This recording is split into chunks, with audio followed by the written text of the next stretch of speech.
Over the last few years, one jihadist group has asserted itself in the Sahel region in Africa, challenging authorities and threatening communities. In West Africa, jihadism's epicenter is in the three border zone, that's Niger, Burkina Faso, and Mali. But Cameroon, Chad, and Nigeria are also affected. And lately, we have attacks in Togo and Benin as well. This is a vast region, and the group behind most of these attacks shows increasing determination to defeat governments and impose its Salafist version of Islam.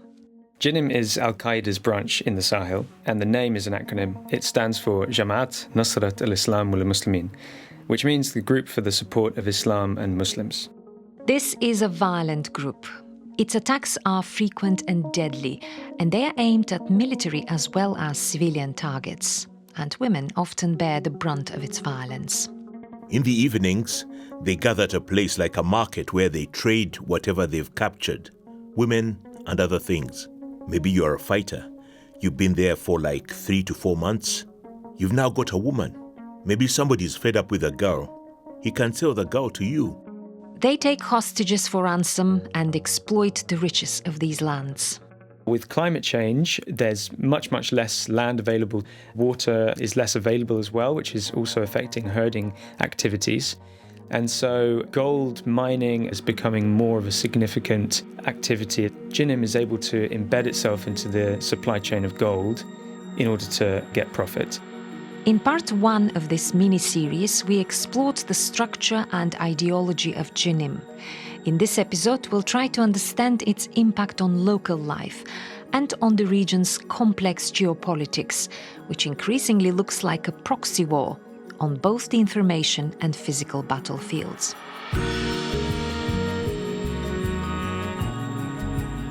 I'm Krasi Ivanova-Twig, and this is the Global Jigsaw from BBC Monitoring, where we look at the world through the lens of its media, exploring the narratives, the propaganda, and the disinformation. Radio Tehran. Мы не вторгались на территорию Украины. Western countries are not the international community. That era has finished. 조중 두당 두 나라 최고 영도자 동지들께서는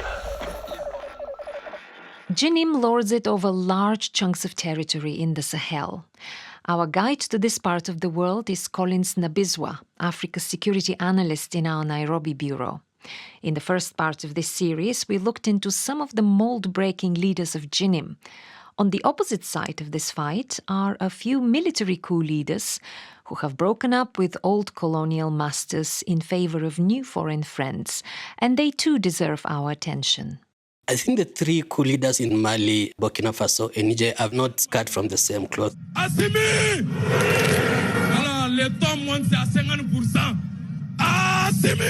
If you look at Assimi Goïta, he was a colonel when he rose to power and led one of the groups or a battalion that was fighting militancy in the north of Mali. Colonel Assimi Goïta, the president du Comité national pour le salut du peuple. And looking at Burkina Faso, Captain Traoré is only about 37 years old, and he was also in charge of a small battalion that was also tackling militants in the central parts of the country. A man with dashing looks and charisma, Ibrahim Traoré has earned himself a following across the continent and beyond. Jacob Boswell from our jihadist media team has been observing the rise of this new icon of Pan-Africanism. He's trading off his image as an anti-colonial, anti-imperialist, almost revolutionary leader. We, African heads of state, must stop behaving like puppets that dance every time the imperialists pull the strings. If you listen to a lot of his speeches, he's almost exactly copying the language of Sankara, who was the sort of revolutionary anti-imperialist leader from the 70s. He has a very good eye for his image. He has an eye for history. He's linking himself to Sankara. He's linking himself to the anti-imperialist movement. Traoré provided an eye-catching moment for the cameras when he entered the Kremlin wearing a tilted red beret and greeting the Lord of the Manor with "Good health to you, comrade president," in Russian. Zdravia желаю, товарищ президенты. A somewhat different vibe is coming from the general in Niamey. Now, if you go across and look at Niger, General Chiani was not from the battlefront. He was in charge of the presidential security. Then he decided to take over and depose Mohamed Bazoum. 26 juillet 2023, nous, forces de défense et de sécurité. How are these coup leaders dealing with the jihadists? They've been trying to launch massive military counter-insurgency operations, especially in Mali.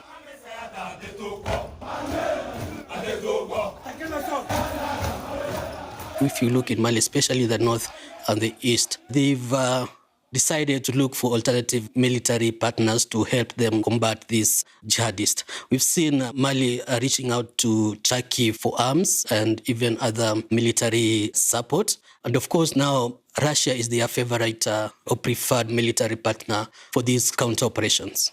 These military governments are not in control of vast areas of their countries. In the case of Burkina Faso, that's 40% of the country out of their hands. So what goes on in places where JNIM has squeezed out the central government? The tri-border area straddles Burkina Faso, Niger and Mali. We have a lot of human trafficking to try and smuggle people into Libya and further into Europe. This area is also very fertile ground for recruitment of militants, as it's not very developed. And mostly there's no government presence here. So movement between the three countries is just a free for all. And mostly we find that militants will go attack villages in Mali and cross over into Niger, or also commit crimes or attacks in Niger and cross into Burkina Faso.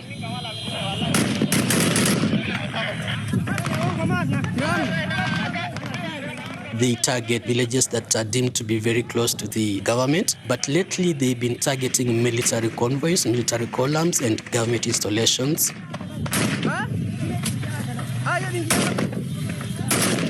These three border zone and towards Mali and Niger into Libya is very lucrative route for people smugglers and even drug traffickers and others. So mostly once you control those routes, you will get a lot of financial incentives from these cartels. So they're also fighting for financial control of these specific routes and also to just be in charge of this area that's also said to be rich in gold and other minerals. What happens to communities living there once JNIM moves in? We've seen reports from Western Tillaberi that areas under JNIM control are increasingly adopting Sharia. We've seen that the women in this region have been forced to full hijab, and they are also not allowed to go out into the market alone. We have also seen that these militants have banned most of the social and entertainment activities in this region. So basically, the areas under JNIM control have adopted very strong Islamic laws. How does an attack by JNIM unfold? They arrive in hundreds on top of motorcycles, which is widely used in West Africa. They will come into a village, raid, round up people, and basically give them a summon and attack and kill any people that they think that are working with the government. We've seen the militants occupy towns for 1 or 2 days after they have overrun security installations. And just continue attacking, pillaging, and also just trying to get as much supplies they can get from the town before they retreat. But if they retreat after an attack, how do they ensure they stay in control of those areas? They will come and announce their presence to the government security forces, attack the police stations, attack tax offices, attack schools, make sure they drive out the government presence and just let this town be lawless. There's a town in eastern Burkina Faso where there was no government presence for almost 6 months because any attempt of the government to establish either a police station or any presence was dealt with by a fresh attack. So they just make sure that all the villagers must follow their rules. In central Mali, they have come and make sure that the villagers not to be paying taxes to the central government. They pay taxes to them, and any village that's going to go against this is quickly burnt down. And even churches in this region are asked to be paying weekly taxes to be allowed to worship. In the absence of government protection against the jihadists, Residents in some areas have formed vigilante groups to push back against the militants, adding to the lawlessness of the situation. In central Mali, we have a group called Dana Mbasago. It's a self-defense militia. They have teamed up and trying to protect their villages, their lands, their fields against the attacks by Jenim. But they are poorly equipped and they cannot match the firepower. They are hardly winning. One of their local leaders sent a passionate plea to the government to just try and send more soldiers or police officers to these people to just protect them, to go and start tending to their field, because they're saying that it was a planting season. They cannot access their fields because of presence of these militants. Some good news about a long-held French hostage. Olivier Dubois has been released nearly 2 years after he was kidnapped by Al-Qaeda-linked militants in the north of Mali. Lucky end of a hostage ordeal there. And although in this case there was no disclosure on whether a ransom was paid, kidnapping for money is said to be a profitable activity for jihadists in the Sahel. Jenim even boasted about the millions it allegedly got in prisoner swaps and ransom payments. The BBC's Ghana correspondent, Thomas Nadi, interviewed a man last year who said he was held hostage for weeks in a Jenim camp in Burkina Faso. We don't reveal his identity for his safety, and we voiced over his words. We were being surrounded by gunmen. We heard gunshots. One man who was with us tried to run away and he was shot dead. So we were captured. They used a black banner to blindfold us. It was like a flag, black with some white Islamic writing, and they took us away. The place they live, they have their wives there. They have people they captured from different villages. They have a place where they keep their arms. They have tents among the trees. And they have this straw building, like the Fulani settlements, where some of the fighters live with their wives and children. And there's a separate place where their commanders live. In the evenings, they gather at a place like a market where they trade whatever they've captured, women and other things. Maybe you're a fighter. You've been there for like 3 to 4 months. You've now got a woman. Maybe somebody's fed up with a girl. He can sell the girl to you, so the girl will be your wife. That's what they do. Some women are used as suicide bombers or to attack people, capture animals, and drive them home. Because they can wear a weapon hidden in their long dress, put the hijab on, and it's difficult to detect if they are hiding a weapon. The first 1 month is to brainwash them, to preach against their family, how their families are not allowing them to live freely. And when they see that a woman is difficult, they rape her just to make her weak. There's a small solar panel that charge their phones in the evening. They watch TV, propaganda Islamic videos. Most of their preachers will preach against the West and why there's a need for them to establish their own laws. Most of the children, the only thing they learn is the Quran. They teach them how to fight. You see a small kid holding a gun, and small kids are being taught how to use explosive devices, how to go to places and cause trouble. And most of them, at the age of 10, 12, they're not afraid to die. This account gives us a rare insight into life in a Jenim camp. Amnesty International too has reported on the increasing number of children being recruited by jihadists in the tri-border area. So how do the media in the region reflect on these problems? The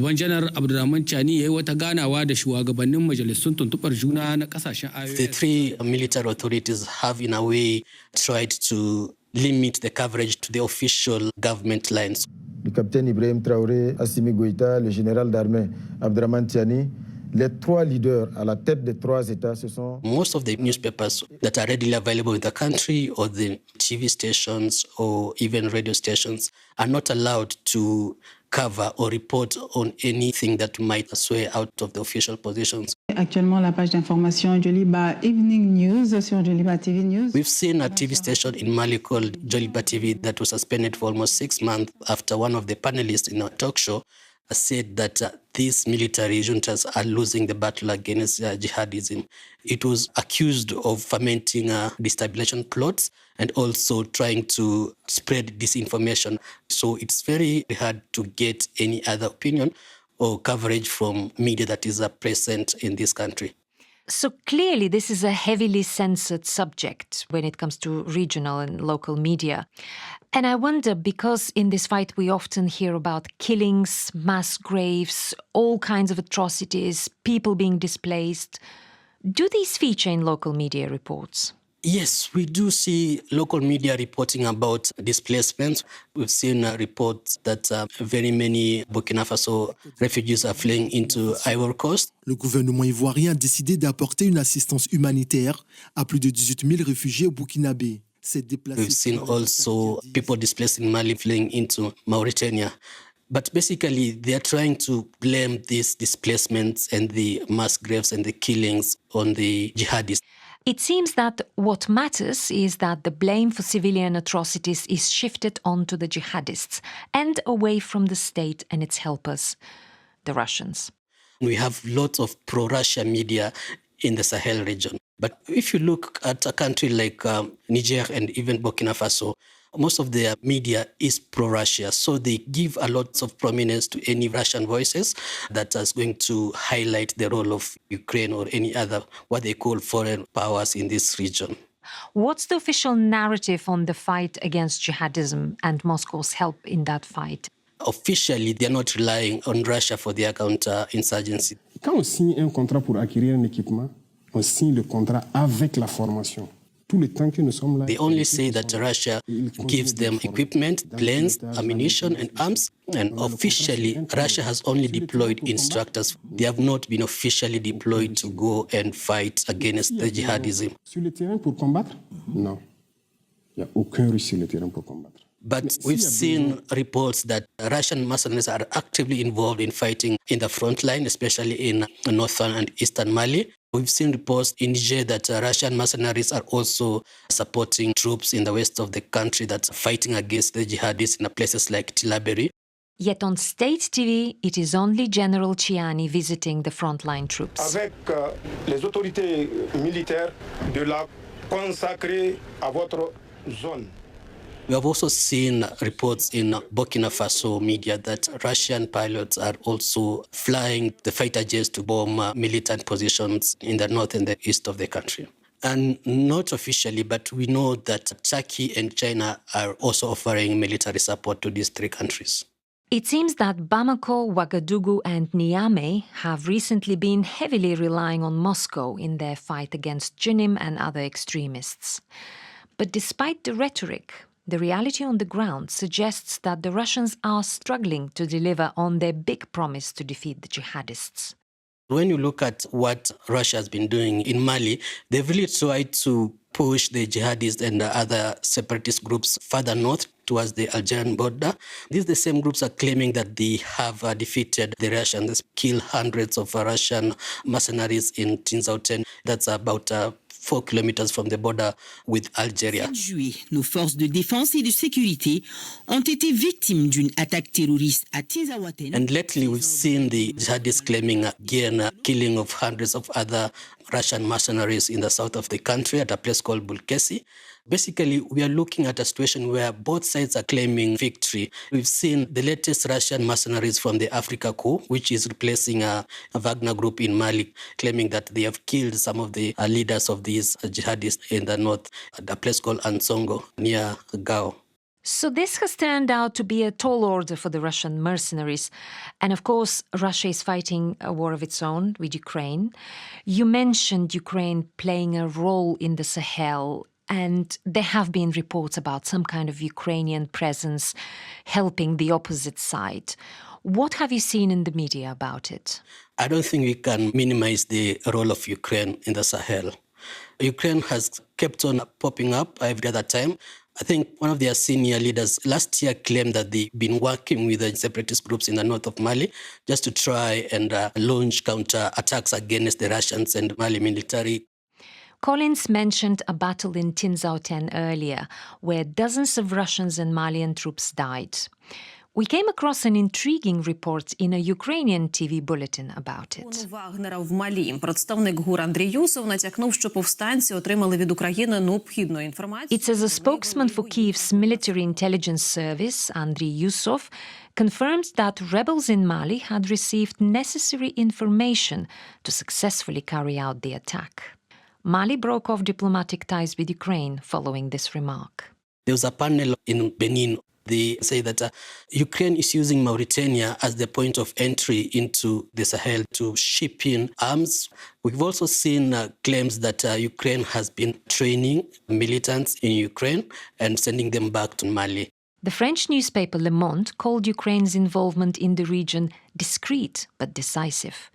Ukraine has rejected the allegations that it has been supplying drones to Tuareg rebels or that it had provided support to what it called the terrorist coalition. Програми «Зерно з України» Grain from Ukraine. Програма дійсно успішно What Kyiv has been keen to stress is that it sent 300,000 tons of food aid, reaching 12 countries in Africa. Важливі цифри, важливі обсяги, за якими реально Moscow's stated aims are to help military governments defeat the jihadists, but there might be more to it than meets the eye. The Russian interest in the Sahel is multifaceted, but one of the reasons that they are there is for the resources. Gold is the main resource. Uranium also is found in Sahel. And I think another reason that Russia wants to be so rooted in this part of Africa is that it gives Russia a very convenient tool or a weapon in the form of migration. By fomenting migration northwards towards Europe's southern flank and towards the Mediterranean, Putin is able to have some sort of control or bartering chip there. As we know, the Sahel is this region where there are huge population growth is expected, very young populations, and there's almost no livelihoods for people. That's what provokes people to move. And if the Kremlin can kind of cash in on that and use it as maybe a weapon, then I think they will. Jacob is not alone in thinking that the Kremlin might see migration as a bartering chip. In its risk report last year, the EU's border agency Frontex warned that Moscow could leverage African migration against the EU. You are listening to the Global Jigsaw from BBC Monitoring. Let's turn our attention to gold now. Gold mining is said to be fueling conflict in the Sahel, and this is why some have called it blood gold. Jacob explains how it works. First of all, Mali and Burkina Faso are using gold, mining it and exporting it and using those revenues to pay for security. Ouagadougou has agreed a deal to nationalize the mines for around $80 million. So whether that's through their own state security budgets or outsourcing the security to Russian mercenaries, the money that they are generating in some cases is going directly to Wagner and now Africa Corps. The US State Department put the cost of Wagner's services for Bamako at $10 million per month. We couldn't find any publicly available figures for Africa Corps.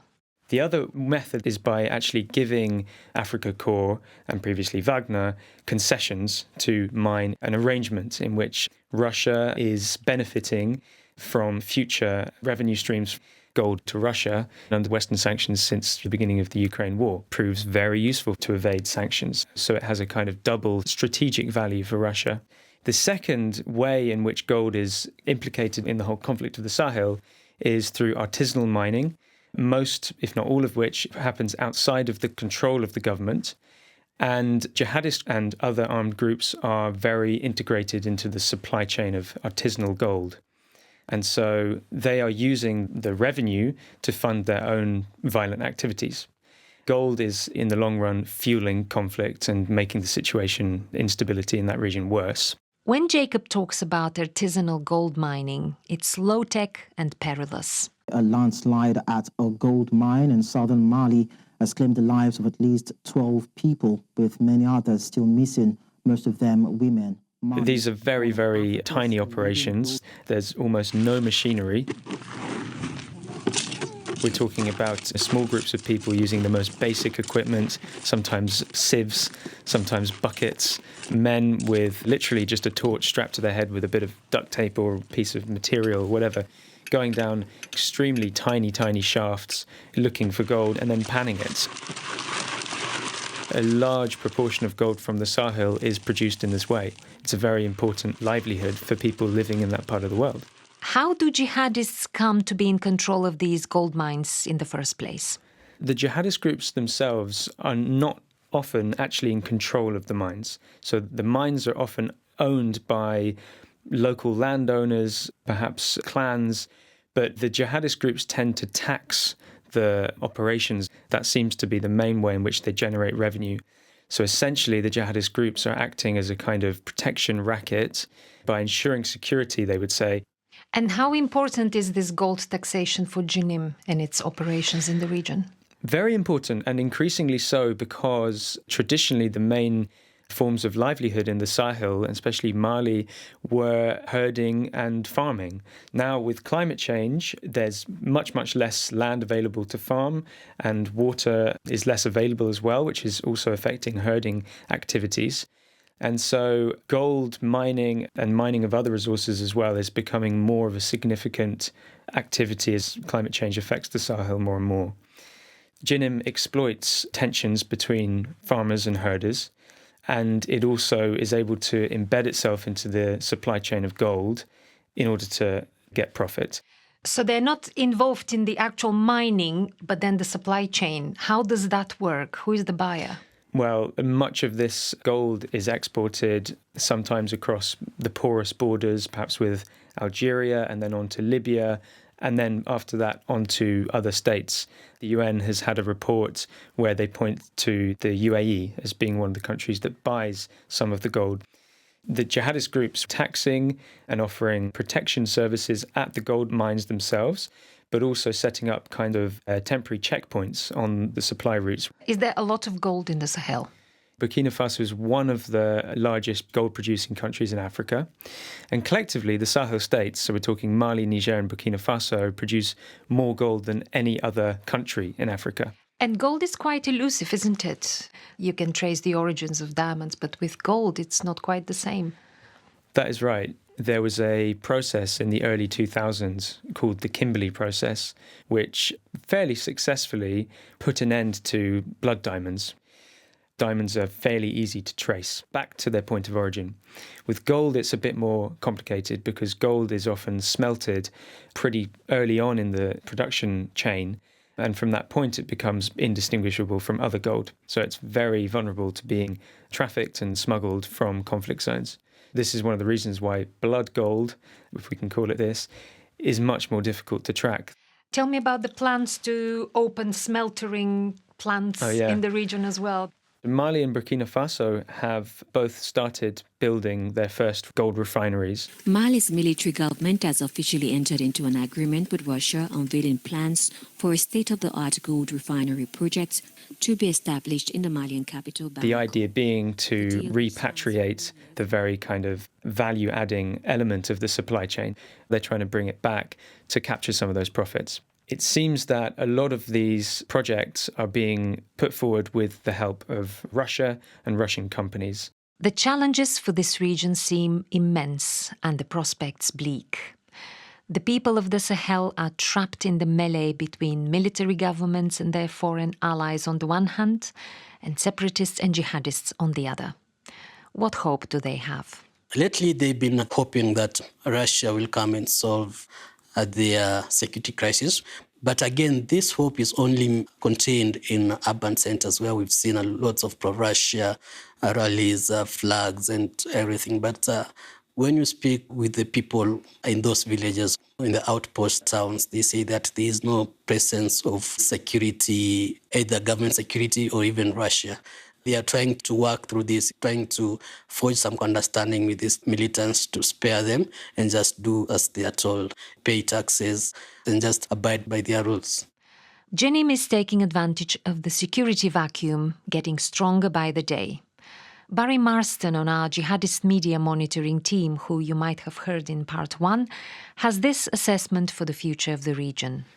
There really are very clear geopolitical implications to this. We have the Sahel region, but we also have jihadist groups in the Lake Chad region, Boko Haram and the Islamic State's West Africa province, to date, they haven't linked up. But if these groups are able to link up to a greater degree, control greater amounts of territory, then we're in very dangerous geopolitical waters. In areas where even at the best of times, weak, financially poor states have struggled to extend their influence across the entirety of their territories, when a lot of Niger and a lot of Mali are simply Sahara Desert. You just can't physically control borders in these vast regions. Even for wealthy states, that would be a huge challenge. But these are fragile states that have seen a succession of coups. When you add the sort of local level insurgencies and the jihadist challenge on top of that, it will really not be surprising in the coming years to be seeing very real consequences for the well-being and sustenance of these states as coherent entities.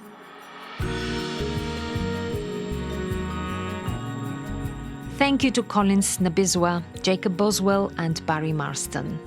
Paul Bachibinga provided the voiceover for the anonymous hostage. Shout out to Krista Shaturi, our exec producer, as well as technical producer Elchin Suleimanov and sound engineer Martin Appleby. Thank you for listening from me, Krasi Ivanova-Twig. And if you found this podcast insightful, please recommend it to others. Leave a rating and a review. And we love it when we hear from you. Our address is The Global Jigsaw, all one word, @bbc.co.uk.